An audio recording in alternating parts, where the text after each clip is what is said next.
हरिजना सहितं कृष्ण चैतन्य देवं श्रीराधा कृष्ण प्रणलिता श्रीशाखान्वितामश्य नमो विष्णुपादाय कृष्णपृष्ठाय भूतले श्रीमते भक्ति वेदांत स्वामी निति नामिने नमस्ते सरस्वती देव गौरवाणी प्रचारिणे निर्विशेष शून्यवादी पाश्चात्य देश तारिणी जय श्री कृष्ण चैतन्य प्रभु नित्यानंद श्री अद्वैत गदाधर शिवासादि गौर भक्त वृंद हरे कृष्णा कृष्णा कृष्णा हरे हरे हरे राम राम राम हरे हरे। जय श्री प्रभुपाद की जय। अनंत कोटि वैष्णव वृंद की जय। हरे कृष्णा। धन्यवाद पढ़ा। हम लोग पढ़ रहे हैं श्रीमद् भगवत गीता। अभी हम लोग प्रस्तावना में हैं। स्क्रीन शेयर कर रहा हूँ मैं।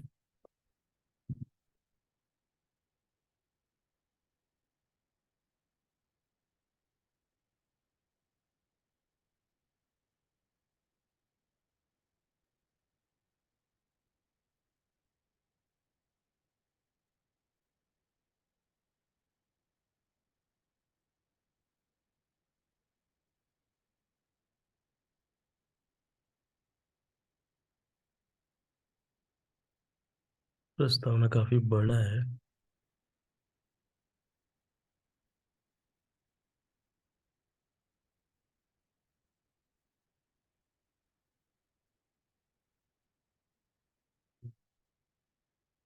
तो हम लोग ने पढ़ा था कि भगवत गीता, एक पैराग्राफ पीछे से पढ़ते हैं हम लोग, कि भगवत गीता को भक्ति भाव से ग्रहण करना चाहिए।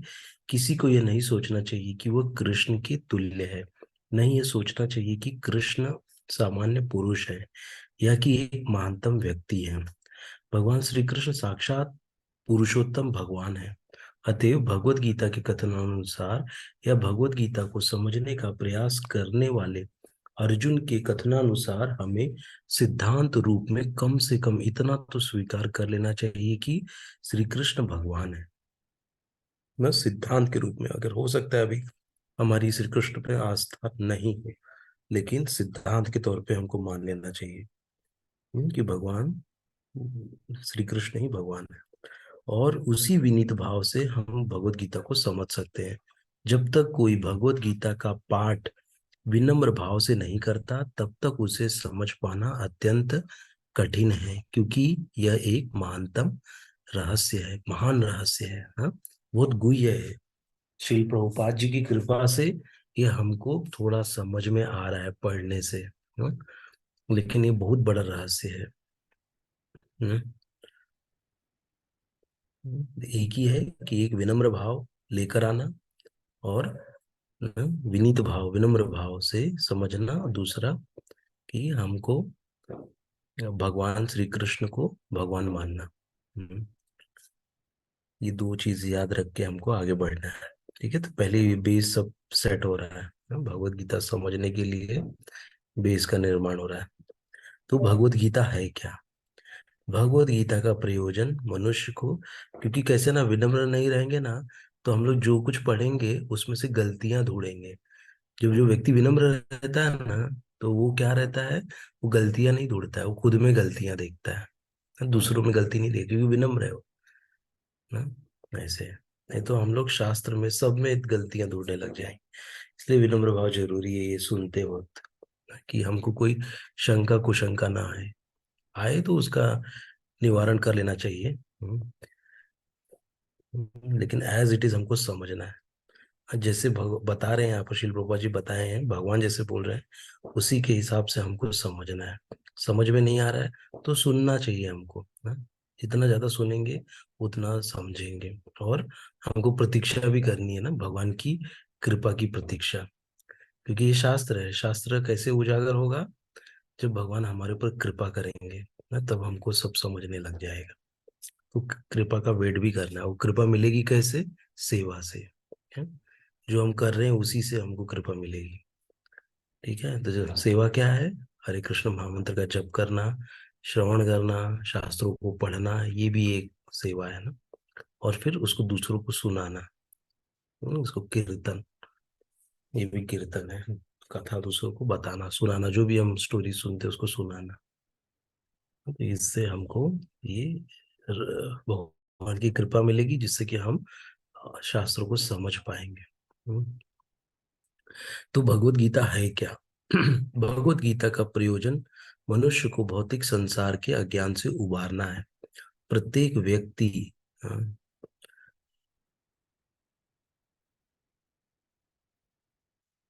प्रत्येक व्यक्ति अनेक प्रकार की कठिनाइयों में फंसा रहता है।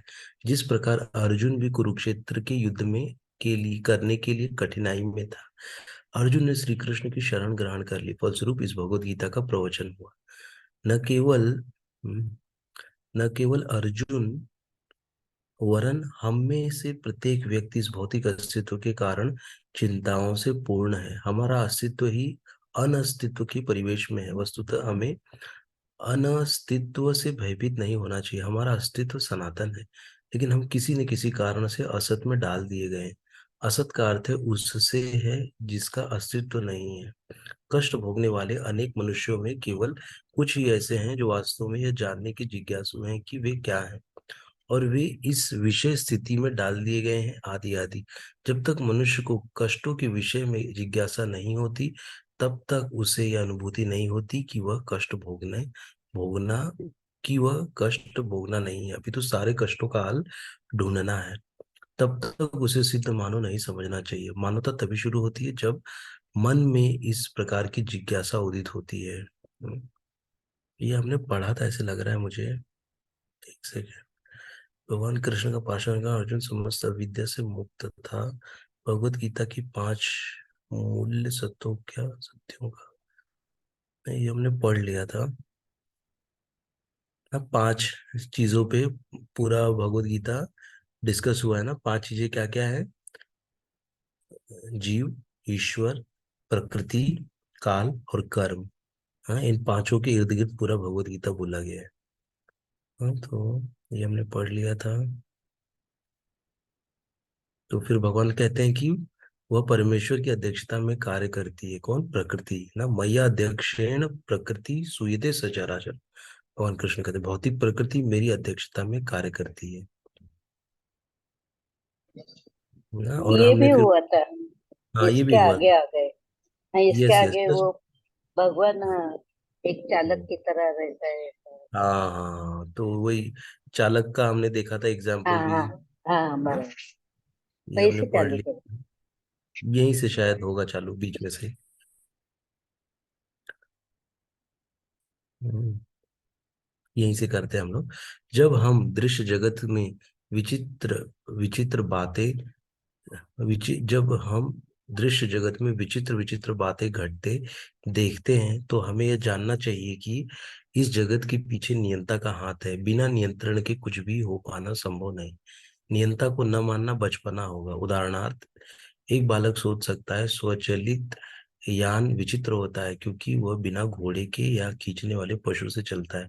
किंतु अभिज्ञ व्यक्ति स्वतोचालित यान की अभियांत्रिक व्यवस्था से परिचित होता है। वह सदैव जानता है कि इस यंत्र के पीछे एक व्यक्ति, एक चालक होता है। इसी प्रकार परमेश्वर वह चालक है जिसके निर्देशन में सब कुछ चल रहा है। भगवान ने जीवों को अपने अंश रूप में स्वीकार किया है, जैसा कि अगले अध्यायों में देखेंगे। सोने का एक कण भी सोना है। समुद्र के जल की बूंद भी खारी होती है, एक। इसी प्रकार हम जीव भी परम नियंता ईश्वर या भगवान श्री कृष्ण के अंश होने के कारण सूक्ष्म ईश्वर या अधीनस्थ ईश्वर है। हम प्रकृति पर नियंत्रण करने का प्रयास कर रहे हैं, और इस समय हम अंतरिक्ष या ग्रहों को वश में करना चाहता है, और हमें नियंत्रण रखने की यह प्रवृत्ति होती है। लेकिन हमें यह जानना चाहिए कि हम परम नियंता नहीं है। इसकी व्याख्या भगवत गीता में की गई है ना। तो यहाँ पर यही समझाने की कोशिश हो रही है कि भगवान क्या है? विभु है, हम अणु है। हाँ, तो जो भगवान के अंदर जो शक्ति है, आंशिक रूप में हमारे अंदर भी वो शक्ति है। हाँ, लेकिन हम नियंता नहीं बन सकते उस, बोलते हैं ना, लिमिटेड पावर से। करेक्ट। हमारी पावर लिमिटेड है, भगवान अनलिमिटेड है। हाँ? वही वही यहाँ पर समझा रहे हैं। और हम बोलते हैं सूक्ष्म ईश्वर कैसे हैं कि जो मात्रात्मक और गुणात्मक ना, दो दृष्टिकोण होते हैं ना। गुणात्मक मतलब क्या, सच्चित आनंद। तो जो भगवान का गुण है वो हमारे अंदर भी है। आत्मा भी क्या है, सच्चिदानंद है ना। लेकिन आत्मा अणु है, भगवान विभु है। तो वो डिफरेंस यहाँ पे बताया गया है। भौतिक प्रकृति क्या है, गीता में इसकी व्याख्या अपरा प्रकृति के रूप में हुई है। जीव को परा प्रकृति, उत्कृष्ट प्रकृति कहा गया है। प्रकृति चाहे परा हो या अपरा। हम्म, हम्म, ये थोड़ा सा हमको इसको ये करना पड़ेगा ना। भौतिक प्रकृति क्या है, गीता में इसकी व्याख्या अपरा प्रकृति के रूप में हुई। जीव को परा प्रकृति, उत्कृष्ट प्रकृति कहा गया है। प्रकृति चाहे परा हो या अपरा, सदैव नियंत्रण में रहती है। प्रकृति स्त्री स्वरूपा है ना। जैसे परा मतलब क्या, जीव क्या है, जीव आध्यात्मिक है ना।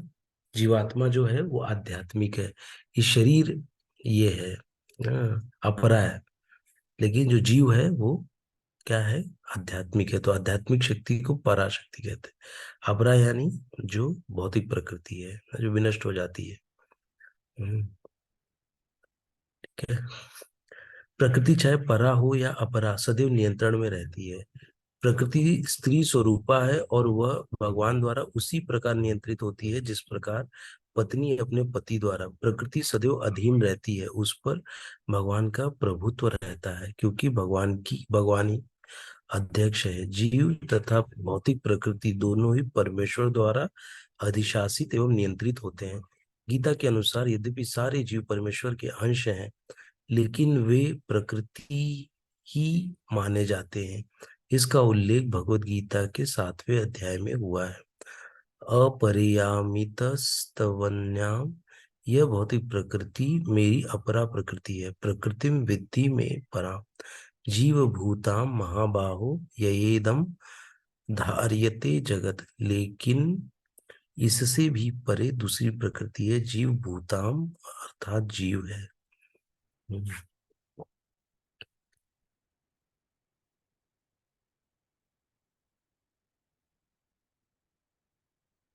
प्रकृति 3 गुणों से निर्मित है, सतोगुण, रजोगुण तथा तमोगुण। एक्चुअली ये ना थोड़ा पूरे का एक सारांश टाइप पेश किया गया है ना यहाँ पे। आगे चल के इसके ऊपर पूरा डिटेल में डिस्कशन होगा अध्यायों में। तो जस्ट एक काइंड ऑफ अ समरी यहाँ पे हमको मिल रहा है, हम क्या क्या आगे चल के हम सीखने वाले हैं। क्या क्या चीजें कवर की गई हैं। प्रकृति 3 गुणों से निर्मित है, सतोगुण, रजोगुण तथा तमोगुण। इन गुणों के ऊपर नित्य काल है। इन गुणों तथा नित्य काल के संयोग से अनेक कार्यकलाप होते हैं, जो कर्म कहलाते हैं। ये कार्यकलाप अनादि काल से चले आ रहे हैं, और हम सभी अपने कार्यकलाप कर्मों के फलस्वरूप सुख या दुख भोग रहे हैं। उदाहरणार्थ, मान ले कि मैं व्यापारी हूँ। मैंने बुद्धि के बल पर कठोर श्रम किया है और बहुत संपत्ति संचित कर ली है। तब मैं संपत्ति के सुख का भोगता हूँ। किंतु यदि मान लें कि व्यापार में मेरा सब धन जाता रहा, तो मैं दुख का भोगता हो जाता हूँ। इसी प्रकार जीवन के प्रत्येक क्षेत्र में हम अपने कर्म के फल का सुख भोगते हैं या उसका कष्ट उठाते हैं। यह कर्म कहलाता है ना। यही कर्म की परिभाषा है। सुख और दुख ना कर्म के फलों की वजह से आते हैं। अच्छे कर्म करेंगे तो सुख आएंगे, बुरे कर्म करेंगे तो दुख आएगा। हम्म, आगे चल के हम लोग सीखेंगे कि कैसे ये दोनों चीज हमारे लिए अच्छी नहीं है। हम्म, दोनों चीज हमको नहीं चाहिए। ये आगे चल के हमको पता चलेगा। ना हमको बुरा कर्म चाहिए ना अच्छा कर्म। कर्म तो ठीक है, कर्म करेंगे, लेकिन फल, बुरा फल अच्छा फल, ये दोनों फल नहीं चाहिए। क्योंकि दोनों फल जब तक जमा होते रहेंगे, तब तक क्या होगा, हम लोग यहाँ से जा नहीं पाएंगे। क्योंकि अच्छे जब फल जमा रहेंगे तो उसको भोगने के लिए आना पड़ेगा ना। बुरे कर्म रहेंगे तभी पाप भोगने के लिए आना पड़ेगा। इसीलिए हमको जो भी अभी अच्छा हम कर रहे हैं ना, वो भगवान के लिए करना है, और भगवान की संतुष्टि के लिए। तो वो कर्म नहीं कहलाता, उसका फल नहीं होता। क्योंकि जो फल आया वो हमने भगवान को दे दिया। ना, ऐसे ये सब आंतरिक है ना, आंतरिक भावना अपने को वैसी डेवलप करनी है कि जो भी फल आया आपका है। किसी ने मुझे अप्रिशिएट किया, आप बहुत अच्छा गाते हो, आप बहुत अच्छा बोलते हो, हाँ, आप बहुत अच्छी तरह से बैठ के खाते हो, ये सब मेरे को जो भी बोल रहे हैं अच्छा, इसको मुझे क्या करना चाहिए, इसको गुरु और श्री कृष्ण को, प्रभुपाद को फॉरवर्ड कर देना है ना, कि आपकी कृपा से ये लोग ऐसा सब बोल रहे हैं मुझे, मेरी कोई योग्यता नहीं है, आप आपके वजह से ये सब हो रहा है, ये सब ऐसा बोल रहे हैं ना, तो श्रेय उनको दे देना, तो आपको बोझा आपके ऊपर फल नहीं आएगा। और आप तुरंत आपको बोल भी देना है, ये सब कृष्ण का है, ये सब कृष्ण के वजह से हो रहा है, मेरा इसमें कुछ भी नहीं। हाँ, ऐसा बोल देना चाहिए वहीं पे तुरंत, तो इस फल नहीं बनेगा। हम्म।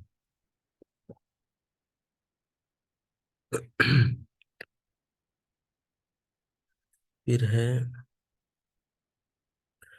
ईश्वर, जीव, प्रकृति, काल तथा कर्म, इन सब की व्याख्या भगवत गीता में हुई है। इन पांचों में से ईश्वर, जीव, प्रकृति तथा काल शाश्वत है। क्या क्या है? इन पांचों में से ईश्वर, जीव और प्रकृति तथा काल शाश्वत है, और कर्म नहीं है। मतलब प्रकृति की अभिव्यक्ति अस्थायी हो सकती है, परंतु ये मिथ्या नहीं है। कोई कोई दार्शनिक कहते हैं कि प्रकृति की अभिव्यक्ति मिथ्या है, लेकिन भगवत गीता वैष्णव के दर्शनों के अनुसार ऐसा नहीं है। जगत की अभिव्यक्ति को मिथ्या नहीं माना जाता, इसे वास्तविक किंतु अस्थायी माना जाता है। हाँ, मतलब स्थायी नहीं है। हाँ, वास्तविक है लेकिन अस्थायी माना जाता है। मतलब क्या, कि जैसे प्रलय आता है ना, प्रलय में प्रकृति क्या हो जाती है, विनष्ट हो जाती है ना, सब चला जाता है, समेट लिया जाता है, फिर से वापस जब ब्रह्मा जी का बोलते हैं ना, दिन 12 घंटे में पूरी प्रकृति रहती, चारों युग सब बीत जाते हैं। वो तो बहुत इसमें चलते रहता है एक्चुअली, घंटे घंटे में उनके ना, लेकिन 12 जैसे होता है वैसे पूरा प्रलय आता है और पूरा समेट लिया जाता है। हम्म, रात में 12 घंटे, उसके बाद वापस दिन होता है तो फिर से पूरी प्रकृति और सब आ जाती। तो इसीलिए इसको अस्थाई माना जाता है, लेकिन ये वास्तविक है। यह उस बादल के सदृश है जो आकाश में घूमता रहता है। यह वर्षा ऋतु के आगमन के समान है, जो अन्न का पोषण करती है। हम्म, ना, बादल कभी जाता नहीं ना, बादल हमेशा रहता है, इसलिए उसको बादल नहीं, सॉरी, आकाश। हाँ, यह उस बादल के सदृश है जो आकाश में घूमता रहता है, या वर्षा ऋतु के आगमन के समान है, जो अन्न का पोषण करती है। ज्यों ही वर्षा ऋतु समाप्त होती है, बादल चले जाते हैं, त्यों ही वर्षा द्वारा पोषित सारी फसल सूख जाती है। इसी प्रकार ये भौतिक अभिव्यक्ति भी किसी समय में किसी स्थान पर होती है, कुछ काल तक रहती ठहरती है, फिर लुप्त हो जाती है। प्रकृति इस रूप में कार्यशील है, लेकिन यह चक्र निरंतर चलता रहता है। इसलिए प्रकृति शाश्वत है, मिथ्या नहीं है, झूठा नहीं है, मतलब शाश्वत है, हमेशा रहता है, लेकिन कुछ काल के लिए गायब हो जाता है, फिर से आ जाता है। भगवान इस मेरी प्रकृति कहते हैं। यह भौतिक प्रकृति, अपरा प्रकृति परमेश्वर की भिन्न शक्ति है। इसी प्रकार जीव भी परमेश्वर की शक्ति, किंतु वे विलग नहीं, अपितु भगवान से नित्य संबंध है ना, नित्य संबंध है, भगवान से हमेशा जुड़े हुए रहते हैं ना। जो भी भगवान से जुड़ा हुआ है वो क्या है, वो आध्यात्मिक है, नित्य संबद्ध है। इस तरह भगवान, जीव, प्रकृति तथा काल, ये सब परस्पर संबद्ध है और सभी शाश्वत है, लेकिन कर्म शाश्वत नहीं है। हाँ, कर्म के फल अत्यंत पुरातन हो सकते हैं। हम अनादि काल से अपने शुभ अशुभ कर्मों को भोग रहे हैं, किंतु साथ ही हम अपने कर्मों के फल को बदल भी सकते हैं, और यह परिवर्तन हमारे ज्ञान की पूर्णता पर निर्भर करता है। हम्म। हाँ, कर्म के फल अत्यंत पुरातन हो सकते हैं, हम अनादि काल से अपने शुभ अशुभ कर्म फलों को भोग रहे हैं, किंतु साथ ही हम अपने कर्मों के फल को बदल भी सकते हैं, और यह परिवर्तन हमारे ज्ञान की पूर्णता पर निर्भर करता है। हम विविध प्रकार के कर्मों में व्यस्त रहते हैं। निसंदेह हम यह नहीं जानते कि किस प्रकार के कर्म करने से हम कर्मफल से मुक्ति प्राप्त कर सकते हैं, लेकिन भगवत गीता में इसका वर्णन हुआ है।